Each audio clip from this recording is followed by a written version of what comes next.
शिवरात्रि एक भक्त की कहानी। भोला और हरिया दोनों गहरे मित्र थे। दोनों के खेत पास पास थे। दोनों अपने अपने खेतों में मिलजुल कर काम करते थे। एक दिन हरिया ने भोला से कहा, भोला, हम इतनी मेहनत से फसल उगाते हैं, लेकिन फिर भी हमारी गरीबी दूर नहीं होती है। हमें कुछ और काम करना चाहिए। ये सुनकर भोला कहता है, मित्र, ऐसा नहीं है। हमें भगवान जितना दे रहे हैं उसी में खुश रहना चाहिए। ये सुनकर हरिया गुस्सा हो जाता है। वो भोला से कहता है, तू कुछ नहीं समझता है। इतने दिन से तू शिव जी की पूजा कर रहा है। भगवान ने तुझे आज तक क्या दिया है? तब भोला कहता है, मैंने आज तक अपने भोले बाबा से कुछ मांगा ही नहीं। मैं तो बस सच्चे मन से उनकी पूजा करता हूँ और वो अपने आप मेरे सारे काम बना देते हैं। मुझे कुछ मांगने की जरूरत ही नहीं पड़ती है। तू भी मेरे साथ मंदिर चला कर, तेरे मन में से भी लालच निकल जाएगा। हरिया गुस्सा होकर अपने घर चला जाता है। घर में उसकी पत्नी सुमित्रा ने पूछा तो हरिया ने कहा, मैंने अपने मित्र भोला को साथ मिलकर व्यापार करने की सलाह दी तो उसने मना कर दिया और कहा, भोले बाबा की कृपा से वो इतने में ही खुश है। ये सुनकर सुमित्रा ने कहा, भोला भैया भगवान शिव के भक्त है। आप बचपन से उनके साथ रहते हो, फिर भी आप कभी मंदिर नहीं गए। सबका अपना अपना विश्वास है। वैसे उनके कहने से आप भी मंदिर जाकर भोले बाबा का आशीर्वाद ले लो। यदि भगवान ने चाहा तो आपका व्यापार करने का सपना पूरा हो जाएगा। सुमित्रा की बात हरिया की समझ में आ गई। वो अगले दिन भोला के साथ शिव जी के मंदिर गए। वहाँ उसने पूजा की और उसके बाद उसने शिव जी से प्रार्थना की, हे प्रभु, मुझे इतना धन दो जिससे मैं व्यापार कर सकूं। यदि मेरा व्यापार चल गया तो मैं आपको मंदिर में सोने का शिवलिंग चढ़ाऊंगा।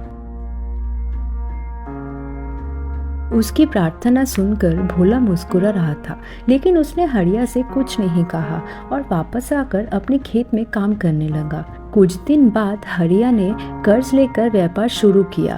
भगवान भोलेनाथ की कृपा से उसका व्यापार अच्छा चलने लगा। एक दिन हरिया भोला से मिलने गया और उसने कहा, भोला देख, तूने भोले बाबा की इतने साल भक्ति की पर कुछ नहीं मांगा और मैं तेरे साथ केवल एक बार बाबा के मंदिर गया और भगवान ने सोने का शिवलिंग चढ़ाने की बात की। बाबा ने खुश होकर मेरा व्यापार शुरू कर दिया। तब भोला ने कहा, तुमने जो मांगा तुम्हें मिल गया। मैंने तो केवल भगवान की भक्ति मांगी थी, जिसमें से बहुत खुश हूँ। तुम्हारी खुशी धन दौलत में ही है, मेरी खुशी मेरे भोलेनाथ की भक्ति में है। तब हरिया ने घमंड में कहा, देखना, इस साल शिवरात्रि पर मैं सोने का शिवलिंग चढ़ाऊंगा, तब बाबा मुझे और धनवान बना देंगे।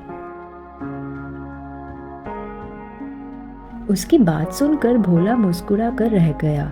भोला ने शाम को घर जाकर अपनी पत्नी कमला को ये सारी बात बताई।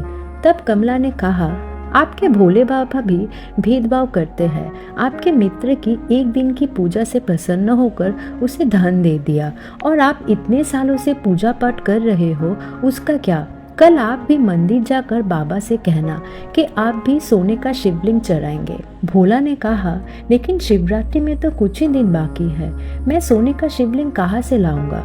यदि तू जिद ही करती है तो मैं मिट्टी का शिवलिंग बनाकर चढ़ा दूंगा। उसकी बात सुनकर कमला कुछ नहीं बोली। अगले दिन भोला शिव जी के मंदिर गया और बाबा से कहा, बाबा, मैं इस शिवरात्रि में आपको मिट्टी का शिवलिंग अर्पण करूंगा। ये कहकर वो अपने खेत पर चला गया। शिवरात्रि के दिन भोला और हरिया पूजा का थाल सजाकर मंदिर पहुंच गए। कमला और सुमित्रा भी उनके साथ थी। मंदिर में दोनों ने पूजा की। उसके बाद उन्होंने पुजारी से शिवलिंग अर्पण करने के लिए कहा। पुजारी बाबा ने कहा, अपने अपने शिवलिंग पर दूध चढ़ाकर उसे भगवान के चरणों में रख दो।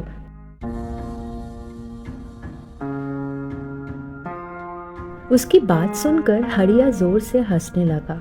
उसने कहा, पुजारी जी, मेरे शिवलिंग पर तो दूध चढ़ जाएगा, लेकिन भोला का शिवलिंग तो मिट्टी का है, दूध चढ़ाते ही वो बह जाएगा।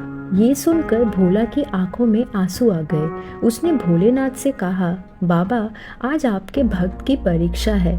मेरी निष्काम भक्ति आज धनवानों के आगे फीकी पड़ रही है। मेरी लाज रखना प्रभु। इसके बाद दोनों मित्र ने अपने हाथ में दूध का लोटा लेकर दूध चराना शुरू कर दिया। दूध चराते समय हरिया का सोने का शिवलिंग मिट्टी का बनकर बहने लगा और भोला का शिवलिंग दूध चढ़ते ही सोने का बन गया। ये देखकर भोला खुश हो गया और हरिया रोने लगा। तब भोला ने उसे समझाया, मित्र, भगवान धन से नहीं मन के भाव से प्रसन्न होते हैं। तुम्हारे पास धन आते ही तुम्हारे मन का भाव घमंड में बदल गया, इसलिए तुम्हारा सोना भी मिट्टी बन गया और मेरा मन निर्मल था, इसलिए मेरी मिट्टी भी सोना बन गई। हरिया ने भोला से माफ़ी मांगी और भोलेनाथ के चरणों में गिरकर रोने लगा। भोला ने हरिया से कहा, बाबा के सामने रोने से तुम्हारा मन भी निर्मल हो गया। उसके बाद हरिया और भोला दोनों एक साथ खेती और व्यापार करने लगे। बाबा भोलेनाथ से उनके सारे कष्ट मिट गए। Please like, share and subscribe the channel. Click on the bell icon for new video notification. Thanks for watching.